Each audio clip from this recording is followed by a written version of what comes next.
People's party के chairman Bilawal Bhutto Zardari का वजीर आजम इमरान खान पर तंज। कहते हैं कि कितनी शर्मिंदगी की बात है, हमारे वजीर आजम समझते हैं कि जर्मनी और जापान की सरहद आपस में मिलती है। उन्होंने कहा कि जब ऑक्सफोर्ड यूनिवर्सिटी क्रिकेट खेलने की बुनियाद पर दाखिला देगी तो ऐसा ही होगा। सोशल मीडिया पर भी वजीर आजम के बयान की चर्चे। ईरान में दिया गया बयान टॉप ट्रेंड बन गया।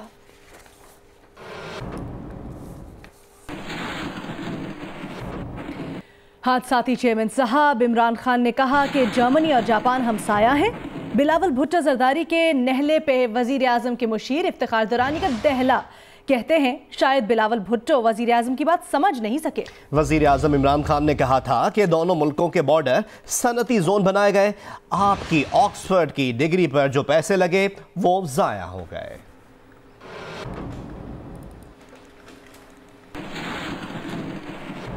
रेहाम खान ने सोशल मीडिया पर एक सवाल किया और सवाल यह है कि जर्मनी और जापान की सरहदें मिलती हैं।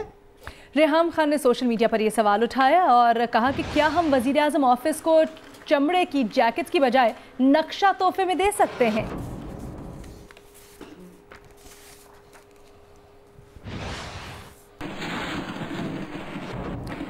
आगे बढ़ते हैं, कराची से खबर शामिल करते हुए आपको बताएं कि कराची के SM साइंस कॉलेज और SMI यूनिवर्सिटी में पार्किंग पर झगड़ा हो गया। दोनों तालीमी इदारों की इंतजामिया के एक दूसरे पर तोड़फोड़ और तशद्दुद के इल्जामात। SM कॉलेज में इंटर का पर्चा मनसूख कर दिया गया है। क्या मजीद अपडेट है, जानते हैं नुमाइंदा जियो न्यूज़ राना जावेद से। राना, अपडेट कीजिएगा। जी बिल्कुल, आज सुबह SM साइंस कॉलेज और SMI यूनिवर्सिटी के दरमियान तनाज़ा हुआ। तनाज़ा पार्किंग के मामले पर हुआ कि दोनों का दाखिली रास्ता तकरीबन एक ही है। जब वहाँ SMI स्कूल की जब असम्बली हो रही थी उस दौरान जो है वो जो कॉलेज प्रिंसिपल हैं वो वहाँ से अपनी गाड़ी ले जाकर कॉलेज गेट पर खड़ी की, जिसके बाद ये तनाज़ा पैदा हुआ। और SMI यूनिवर्सिटी जाने का कहना है कि कॉलेज की प्रिंसिपल ने बच्चों पर गाड़ी चढ़ाई, जिसके नतीजे में 3 तलबा जख्मी हुए। जबकि दूसरी जानिब कॉलेज की जो प्रिंसिपल हैं उनका ये कहना है कि जी SMI यूनिवर्सिटी के जो मुसल्ला गार्ड्स हैं उन्होंने उनके ऊपर हमला किया और उनको ज़दोकोब किया, जिसके बाद मामला ख़राब हुआ। और 9:30 बजे जो आज इंटर बोर्ड का उर्दू का पर्चा शुरू होना था वो बर वक्त शुरू नहीं हो सका, जिसके बाद तलबा और तालिबात की जानिब से एहतजाज का सिलसिला शुरू हुआ। ट्रैफिक की रवानी मुतासिर हुई। तकरीबन 1.5 घंटा ये सिलसिला जारी रहा, जिसके बाद इंटर बोर्ड ने आज SM साइंस कॉलेज में होने वाला पर्चा ही मुलतवी कर दिया गया, जिसकी नई तारीख का ऐलान अब बाद में किया जाएगा। ठीक है, बहुत शुक्रिया राना तफसीलात के लिए।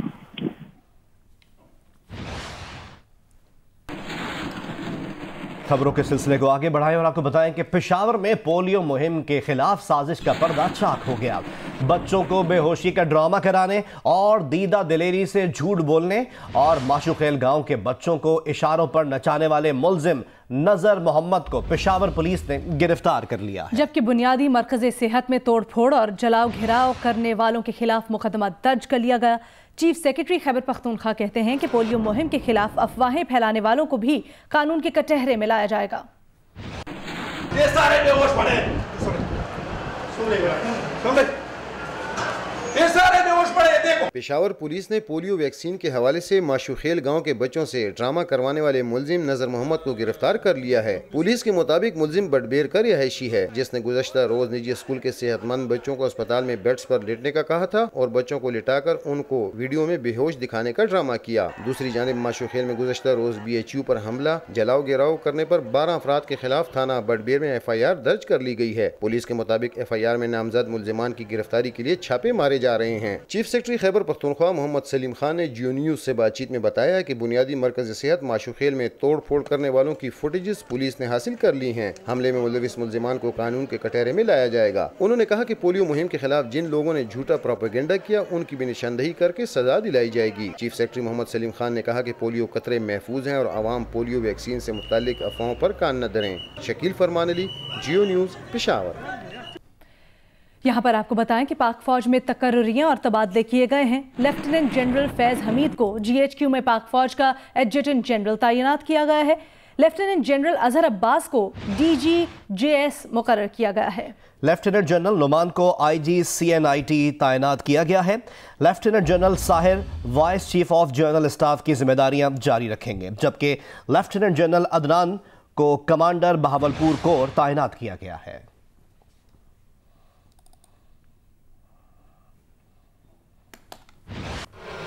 आपको बता रहे हैं पाक फौज में तकर्रुरियां और तबादलों से मुतल्लिक, जहां लेफ्टिनेंट जनरल फैज हमीद को GHQ में पाक फौज का एडजटेंट जनरल तैनात किया गया है। मौसम की बात करें तो कराची में आइंदा हफ्ते से गर्मी की शिद्दत में इजाफे का इम्कान है। इस दौरान पारा 40 डिग्री सेंटीग्रेड को छू सकता है। हमारी नुमाइंदा अनुइबा जमीन शाह ने डायरेक्टर महकमा मौसमियात अब्दुल रशीद से बात की है, आपको भी दिखाते हैं। जी हाँ, अप्रैल का महीना कराची में गर्मी गुजरता है, लेकिन इस बार क्योंकि हमने मौसम सरमा भी ज़्यादा देखा, गर्मियाँ भी थोड़ा सा लेट आई और जो मगरिबी सिस्टम जो यहाँ पर आया था उसके बाद हमने मिट्टी का तूफ़ान देखा। उसके बाद से मौसम कदरे बेहतर रहा, ज़्यादा से ज़्यादा दर्जा हरारत 35 से 36 के दरमियान रह रहा था। लेकिन ये मौसम ज़्यादा देर तक अच्छा नहीं रहेगा, क्योंकि कहा जा रहा है कि इतवार से कराची में गर्मी की शिद्दत में इजाफा हो सकता है। 3 दिन तक ये गर्मी की शिद्दत बरकरार रह सकती है। इस दौरान दर्जा हरारत 40 डिग्री सेंटीग्रेड को छू सकता है। महकमा मौसमियात के डायरेक्टर हमारे साथ मौजूद है अब्दुल रशीद साहब। क्या ये हीट वेव है? क्या इस दौरान समंदरी हवाएं थम जाएंगी? मई और जून ही तो हॉटेस्ट मंथ हैं पाकिस्तान में गर्मी के हवाले से, और फिर मई में रोजे भी शुरू हो जाएंगे। तो फिलहाल अभी कोई हम हीट वेव का ऐलान नहीं कर रहे। पाकिस्तान में डिपार्टमेंट की तरफ से 28-29 को गर्मी रहेगी, नॉर्मल थोड़ी सी ज्यादा रहेगी, 38 के दरमियान टेम्परेचर रहेंगे। इतवार पीर मंगल कराची में मौसम गर्म रहेगा। इस दौरान दिन के औकात में समंदरी हवाएं नहीं चलेंगी, लेकिन हाँ शाम में समंदरी हवाएं चलना शुरू हो जाएंगी। और कराची वाले जो मशहूर है कराची की शामें ठंडी होती हैं, तो शाम के औकात में अच्छा मौसम देख सकेंगे, लेकिन हाँ दिन में गर्मी की शिद्दत ज्यादा रहेगी। जी आपको लिए चलेंगे कौमी असम्बली के इजलास की कार्रवाई में, जहां हिना रब्बानी खैर इजहार ख्याल कर रही हैं। I had to hold myself back because मेरी ट्वीट्स कोई बाहर के मुल्क वाले भी कहते हैं कि मैं अपने प्राइम मिनिस्टर का ये चेहरा लोगों को ना दिखाऊं। ये बात हुआ। दूसरी बात प्राइम मिनिस्टर मिस्टर स्पीकर, यहाँ पे अगर हम कहें कि कलदम तंजीमों को आपने नैब के थ्रू क्यों नहीं किया, नेशनल एक्शन प्लान के, तो सबको मुल्क दुश्मन करार दिया जाता है। कल ये बात हस्फ हुई कि प्राइम मिनिस्टर को सिलेक्टेड ना कहें। ये हस्फ नहीं होता कि जो कहता है कि पाकिस्तान को दुरुस्त किया जाए तो उसको मुल्क दुश्मन करार देते हैं, और फिर हमारा मुंतखब प्राइम मिनिस्टर एक और प्रेसिडेंट के साथ खड़े हुए ये कह रहे हैं कि हमारा सॉइल इस्तेमाल किया गया और हम इसको कंट्रोल करने की कोशिश करेंगे। यू आर योरसेल्फ, जो सबसे बड़ा केस आपके खिलाफ बना हुआ है, इससे तो बहुत कम चीजों के ऊपर लोगों को आपने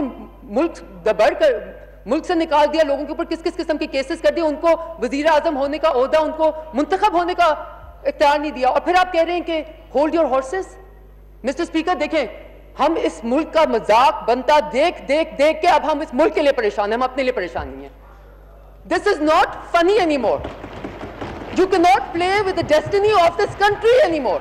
You cannot make these stupid statements and expect us to stand behind you or to not point them out for heaven's sake. और आप किस मोदी का यार कह के आपने लोगों को, मिस्टर स्पीकर, किसी भी प्राइम मिनिस्टर के जब वो मुंतखब हो जाता है उसके साथ इंगेज करने में कोई मुल्क दुश्मन नहीं बन जाता, लेकिन हमने मुल्क दुश्मन लोगों को करार किया उनके साथ इंगेज करने में। लेकिन आपका मुंतखब प्राइम मिनिस्टर एक ऐसे प्राइम मिनिस्टर मोदी जिसने कत्ले आम किया, रेप को स्टेट टेररिज्म का टूल बनाया, पहले गन्स इस्तेमाल कराएं कश्मीर में, और आपका प्राइम मिनिस्टर इंडोर्स करता है कि अगर वो आएगा तो कश्मीर का मसला सॉल्व हो जाएगा। What is your sense of history? Where is your sense of history? And any endorsement into the internal affairs of another neighbor, of another country, is not sophisticated diplomacy. It is not considered to be normal behavior. फिर आप दूसरी तरफ हर दूसरे दिन कह देते हैं अफगानिस्तान में एक ऐसा निजाम आना चाहिए। आपका क्या बिजनेस है? क्या आप एक सॉवरेन मुल्क नहीं है? क्या आप एक्सपेक्ट नहीं करते कि लोग आपको रिस्पेक्ट करें एज अ सॉवरेन स्टेट? और आप रोज एक और सॉवरेन स्टेट को, जिनके साथ आपका एक मुश्किल पास्ट रहा है, लेक्चर्स दे रहे हैं कि उनको किस किस्म की मैनेजमेंट करनी चाहिए, किस किस्म का गवर्नेंस स्ट्रक्चर देना चाहिए। फिर ईरान जाने से पहले फॉरेन ऑफिस एक और। Mister speaker, this whole endless litany of mistakes, this endless cycle, इससे हम दुनिया को मुंह दिखाने के काबिल नहीं रहते। अगर आप इमेच्योर हैं, अगर आपको ट्रेनिंग चाहिए स्टेट क्राफ्ट में, तो मेहरबानी करके आप ट्रेनिंग ले आए, फिर अपने आप को इलेक्ट करा लें। बट जब आपको मैंडेट मिला इस मुल्क का, please do not embarrass this country any further. सही जी, मुराद सईद साहब। कौमी असम्बली का इजलास जारी है। हिना रब्बानी खैर इजहार ख्याल कर रही थी। कौमी असम्बली के इजलास की कार्रवाई जारी है। इस वक्त मुख्तलिफ यहाँ पर MNAs हैं जो कि कार्रवाई करें। मुराद सईद इजहार ख्याल कर रहे हैं। जी बिल पे आ रहा हूँ जी। पहले भी आप खड़े होके कहते हैं दूसरों को बोलने दो, सुने सबको भी।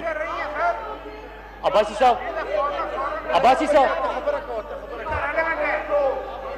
जी स्पीकर साहब उसका जवाब देंगे वो, उसके बाद मैं एजेंडे पे आ रहा हूँ। जी मुराद सईद साहब, मैं गुजारिश करता हूँ आप छोड़े, मैम छोड़े ना, आप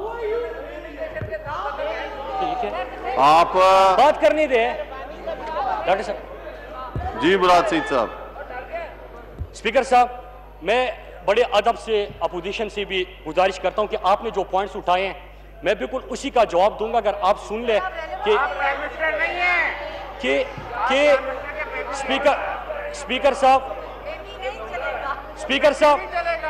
स्पीकर साहब इन्होंने अभी हिना रबानी करसाइबा ने बात की। जी मुराद सईद साहब, जल्दी अपनी बात को खत्म करें आप, कि मैं एजेंडे पे आऊं। मैंने शुरू ही नहीं किया। नहीं।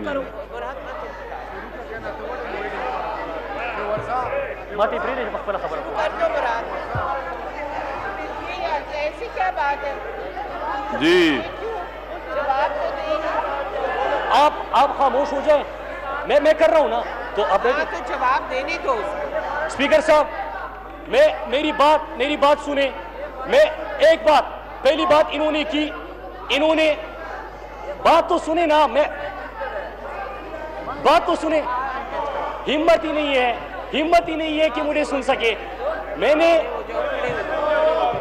ये बात करनी है स्पीकर साहब कि अभी आपने परसों देखा था कि जब पाकिस्तानी फौज यहाँ पे थोड़ा सा सब्र करें, उसके बाद एजेंडे पे आते हैं। जी बैठ जाए,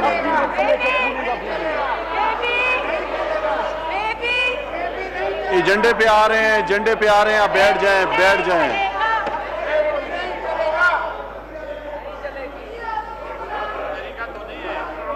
वजीर आजम भी आ जाएंगे इंशाल्लाह, आप बैठे तसल्ली रखें। जी हाँ, नहीं, अब जवाब तो सुनना पड़ेगा। बोल दो अब मुराद कि वो बोलने नहीं दे रहे मुराद, तो उन्हें पता है सुनाने। हिना ने जो एलिगेशंस लगाई उसका जवाब तो देना है। मैं नहीं बोल रहा, मैं सुन ही नहीं दे रहा। शुरू हो जाए। स्पीकर साहब, अगर आपकी इजाजत हो तो मैं अपनी बात कर लूं। इजाजत है, तुम्हारा माइक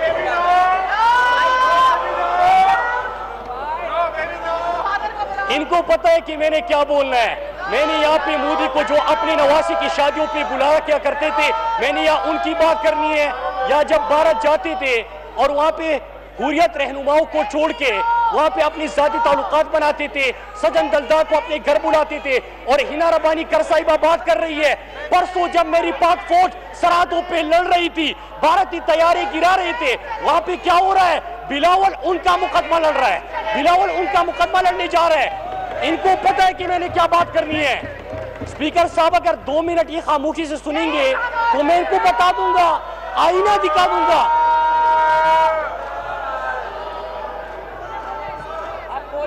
आप सारे तशरीफ रखें, बहुत लंबा एजेंडा है आज। तमाम लोग बड़ी मेहनत से उन्होंने बिल तैयार किए हुए हैं, हमारे मुअज़्ज़िज़ अरकान ने। आप बैठें।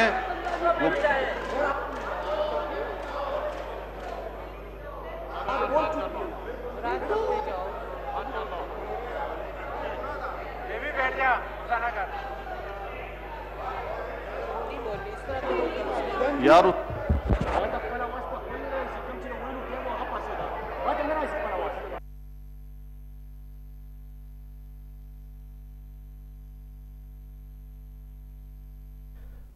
डिप्टी स्पीकर की ज़ेर सदारत कौमी असम्बली का इजलास जारी है और लग ये रहा है कि कौमी असम्बली की कार्रवाई शोर शराबे की नज़र हो रही है।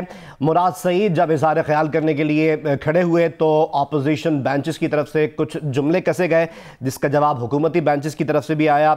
बार बार कोशिश करते रहे कि मुराद सईद इज़हार ख्याल कर सकें, लेकिन कौमी असम्बली की कार्रवाई शोर शराबे की नज़र होती नज़र आ रही है। आप बोले, माइक ऑन है, माइक ऑन है। नो स्पीकर साहब, मैं तब तक नहीं बैठूंगा जब तक बोलने नहीं देंगे, जब तक बोलने नहीं देंगे मैं बैठूंगा नहीं।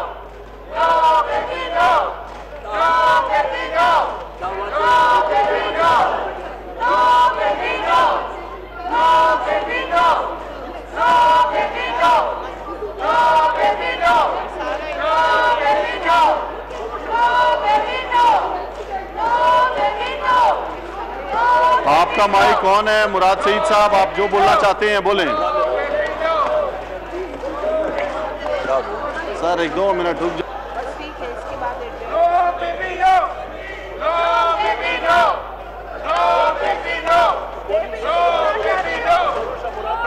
स्पीकर साहब, अगर आपकी इजाजत हो तो मैं शुरू करता हूं। अभी हिना रब्बानी कर साहिबा ने बात की और उसके साथ साथ खुरम दस्तगीर साहब ने। हिना रब्बानी कर साहिबा को तो मैं इस तरह जवाब देता हूं कि हुसैन हक्कानी जो पाकिस्तान के खिलाफ आज भी जहर उगल रहा है, वो आप ही के दौर में आपने उसको सफीर लगाया था। इसका कोई जवाब है आपके पास?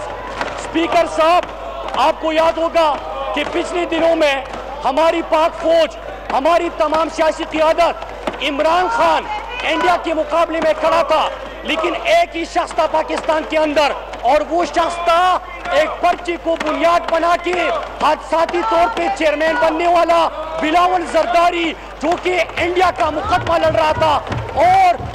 और जब पाकिस्तान वहां पे इंडिया की तैयारी गिरा रहा था, तो वो गली गली जाके एक ही बात कर रहा था कि पाकिस्तान ने दहशतगर्दों को छुपाना था, इसलिए उन्होंने यहाँ पे ये ड्रामे किए। शर्म का मकाम है कि पाकिस्तान में रहकर भी पाकिस्तान आपको इज्जत दे, आप उल्टा पाकिस्तान के खिलाफ जहर उगले, तो शर्म आनी चाहिए इनको। और रही बात खुरम दस्तगीर की, तो मैं जवाब देना चलूं कि आप ही के दिनों में जब पाकिस्तान के अंदर यहाँ पे कुलभूषण गिरफ्तार हो रहा था, तो आपको शर्म आती थी कुलभूषण को दहशतगर्द कहते हुए, कुलभूषण का नाम लेते हुए। वो तो छोड़े कि मरी में सदन जलदाल को बुला के बगैर वीजा की बुलाया करते थे, और आपकी साहबजादी कहा करती थी कि हमारा तो जाती ताल्लुक है उनके साथ। ये दौर था आपका। और ख्वाजा आसिफ जब अमेरिका जाता था, वो क्या कहता है? ख्वाजा आसिफ अमेरिका जाके कहते हैं कि पाकिस्तान के अंदर कलदम तंजीमें है, पाकिस्तान से दहशतगर्दी होती है, पाकिस्तान का मुकदमा लड़ने भेजा था, उल्टा पाकिस्तान के ऊपर जहरा उगलेगा, और वो वापिस आ गए। स्पीकर साहब, ये जो शुरू गुलू हो रहे हैं, इसकी एक वजह है। मैं आपकी इजाजत से आज बिलावल, जो कि एक पर्ची वाला, एक नालायक तरीन और हादसाती चेयरमैन बना हुआ है, मैं उससे चंद सवाल करता हूं कि जरा बेटा ये तो बता दो कि 1 साल की उम्र में कंपनी के डायरेक्टर बन गए, उस पे तो खुश हो, लेकिन अगर आपसे सवाल होता है कि पैसा कहां से आया, तो आप शोर शुरू कर देते हो, पाकिस्तान के खिलाफ जहर उगलते हो। याद रखो, पाकिस्तान के अंदर अगर सही हिसाब हुआ तो आपको अपनी ऑक्सफोर्ड की फीस भी वापस करना पड़ेगी, वो भी पाकिस्तानी कौन का पैसा का है।